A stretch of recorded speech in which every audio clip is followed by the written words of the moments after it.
Good morning and a very warm welcome to everyone present here today. On behalf of the organizing committee, I would like to extend my heartfelt gratitude to all our distinguished guests, teachers, and participants for taking the time to join us in this meaningful forum. Today's discussion is held under the theme of mental health, well-being, and human sustainability, a topic that is increasingly critical in our modern society. My name is Nur Ain Sofia binti Atan, and I will be your moderator for this forum session. It is truly an honor to be here guiding a discussion that touches upon not only individual well-being, but also the broader implications for society and the future of humanity. We live in a world that moves faster than ever, where being busy is often prized, where exhaustion is seen as a mark of commitment, and where mental strain is frequently ignored or normalized. These conditions particularly affect young people who are growing up under immense pressure to perform, to compete, and to achieve. This forum provides an opportunity to explore these challenges, understand the factors that contribute to them, and discuss ways to build a future where youth can thrive both mentally and emotionally, ensuring the sustainability of our society. Before we proceed with our discussion, I would like to introduce our two esteemed panelists. Our first panelist is Aida Nadira binti Abdul Jaim, who will provide insights into the phenomenon of stress culture, the pressures faced by young people in today's world, and how modern lifestyles contribute to mental exhaustion among youth. Our second panelist is Syed Daniel bin Syed Saiful Nizam, who will focus on youth burnout, its impact on mental health, and how this challenge threatens human sustainability and the well-being of society as a whole. We are truly honored to have both panelists with us today. Their experience, research, and perspectives will help shed light on the complexities of these issues, and I am confident that our discussion will provide valuable insights not only for young people themselves but also for educators, parents, and policymakers who play a role in shaping the environments in which youth grow and thrive.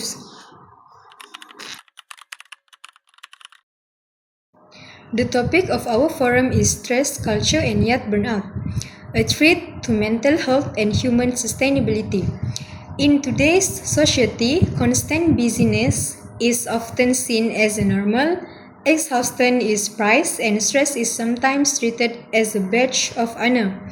Young people are growing up in an environment filled with competing demands, academic expectations, family pressure, social comparisons, and the influence of social media combine to create a lifestyle where stress is not a temporary feeling but a constant presence.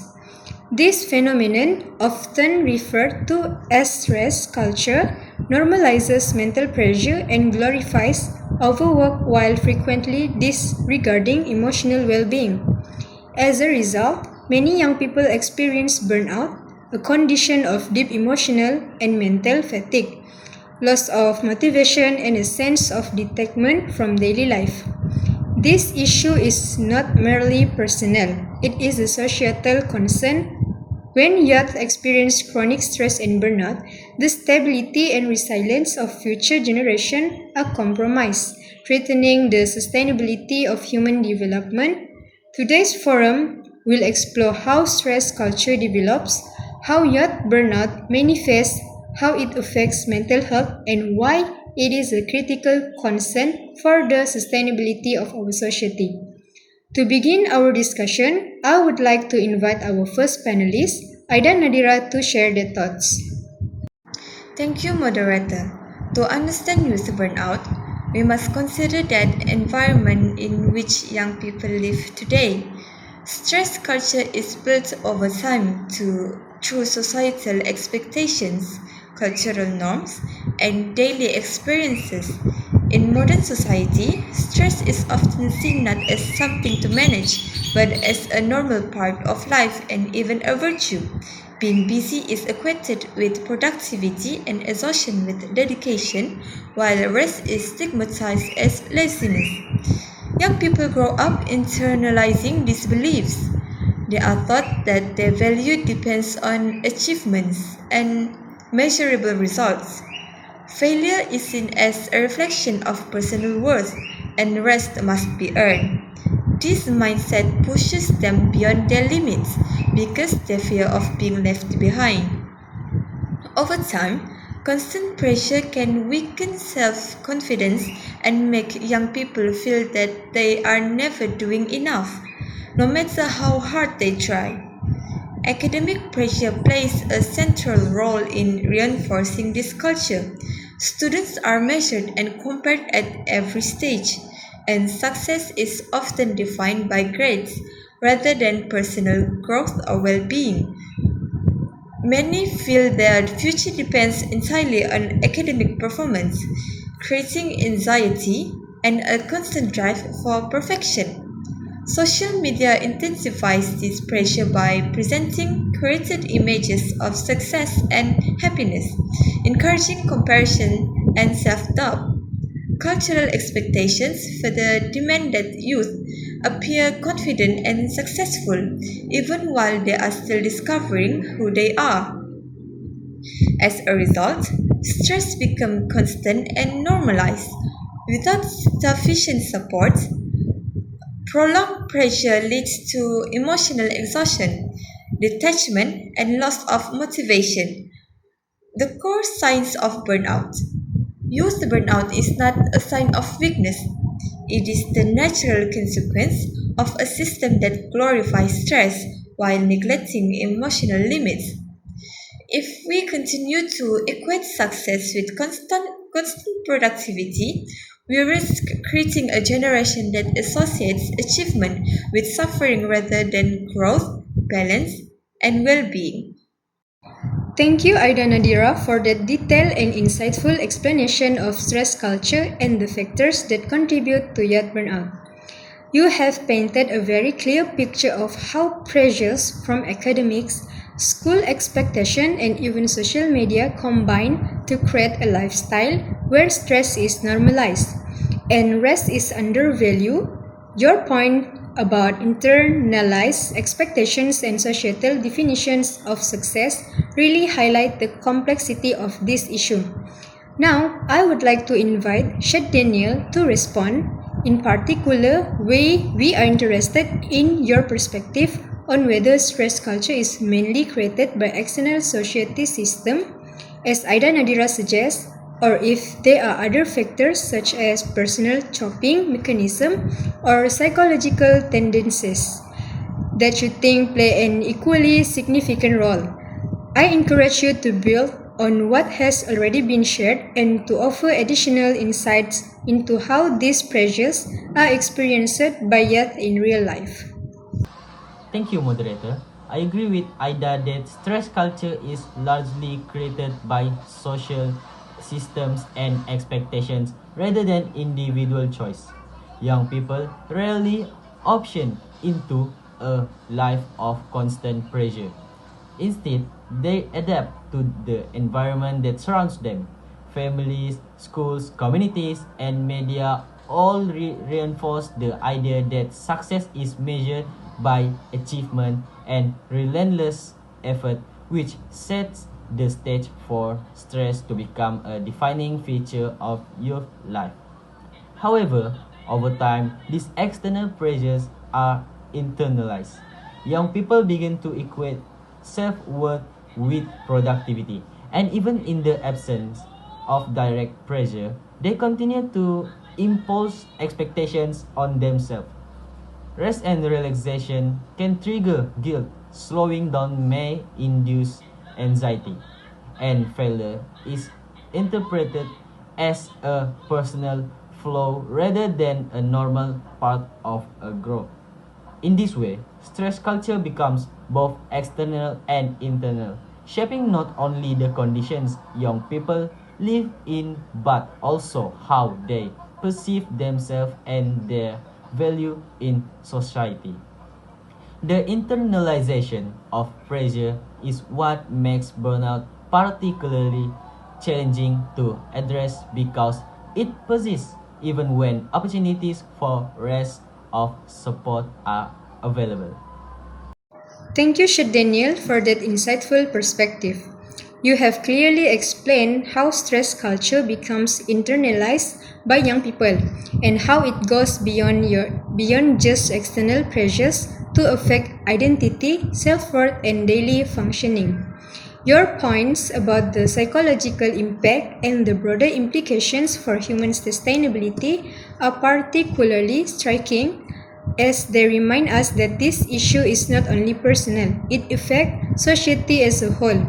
At this point, I would like to invite you to continue your main sharing. Please elaborate further on youth burnout, how it develops over time, what it does to mental health, and why this challenge has serious consequences for the sustainability of our communities and society. I encourage you to provide specific examples, perhaps even stories that illustrate how young people experience burnout in real life, as this will help us all better understand the depth and urgency of the issue. Your insights here will set the stage for discussing potential solutions in the next round. Thank you, moderator. Youth burnout is the result of long-term, unmanaged stress. Unlike ordinary tiredness after a busy day, burnout is a profound state of emotional and mental exhaustion. It leaves young people feeling disconnected, unmotivated, and emotionally numb. They lose interest in activities that once brought them joy, struggle to engage with learning, and often questions the purpose of their effort.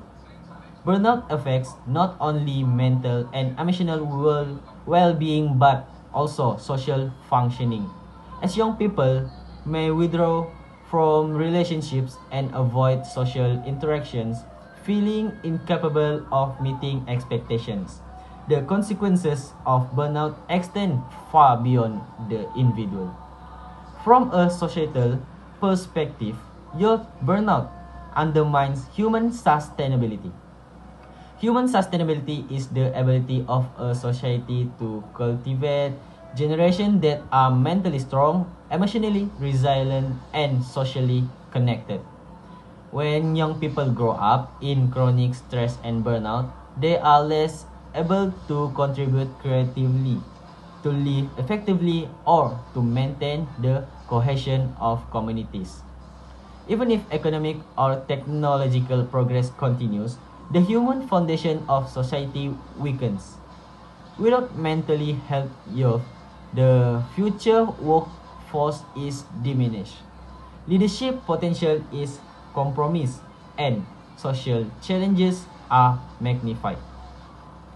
True sustainability is therefore not simply about technological advancement or economic growth. It is about creating a society where young people are equipped to thrive mentally, emotionally, and psychologically. Mental well-being is the bedrock of human sustainability, and ignoring the prevalence of youth burnout threatens the very stability of our future. Thank you, Daniel, for that compelling analysis.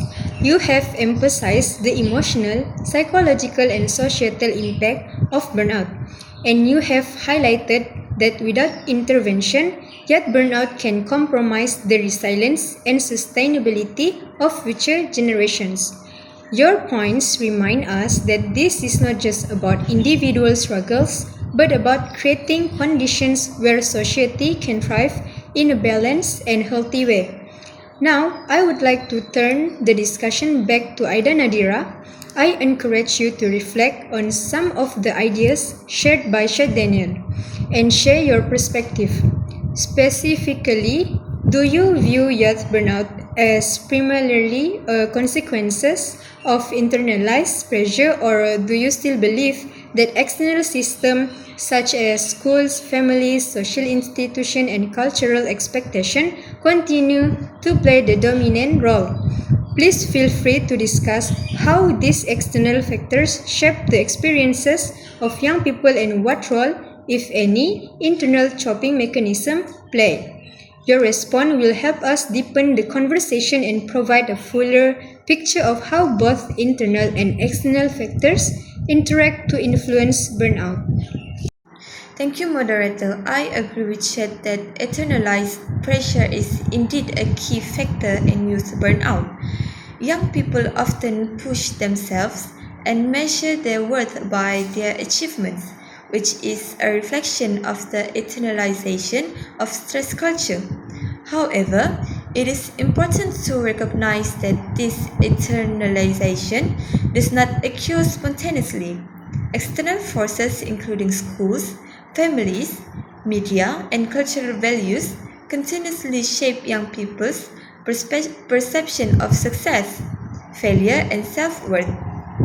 The internal pressure develops as a response to these repeated external demands.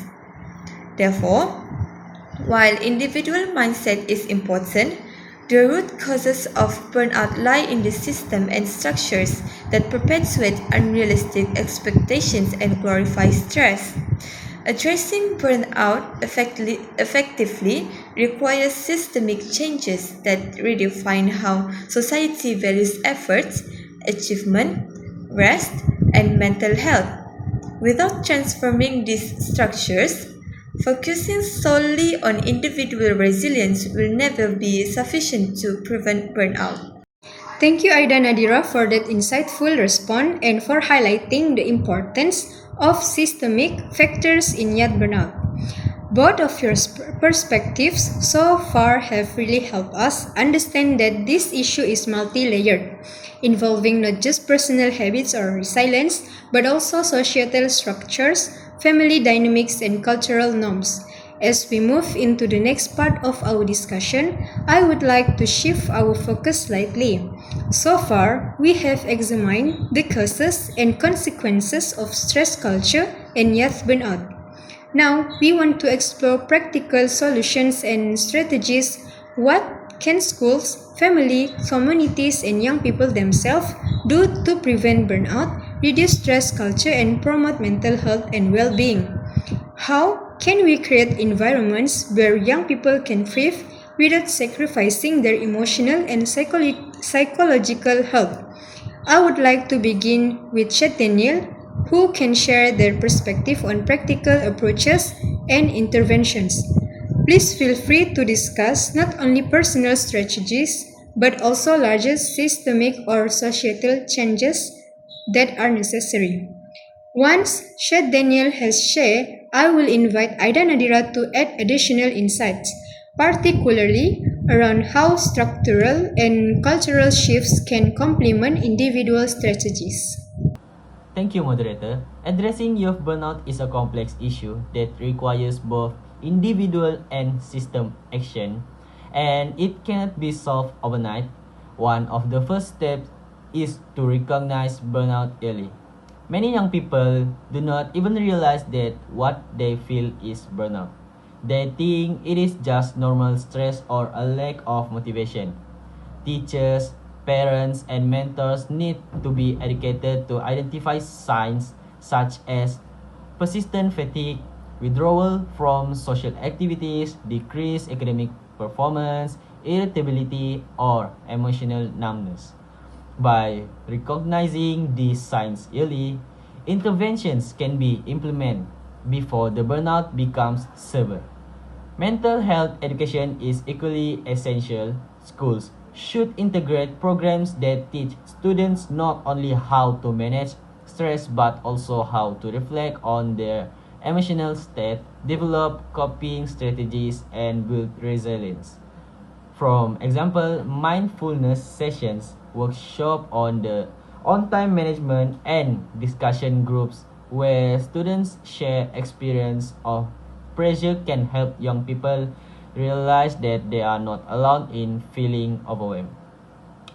Encouraging students to see mental health care as normal rather than a sign of weakness can reduce the stigma and empower them to seek help when needed.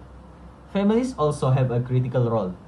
Parents and guardians must actively engage with their children, not only asking about grades but also asking about feelings, struggles, and personal challenges.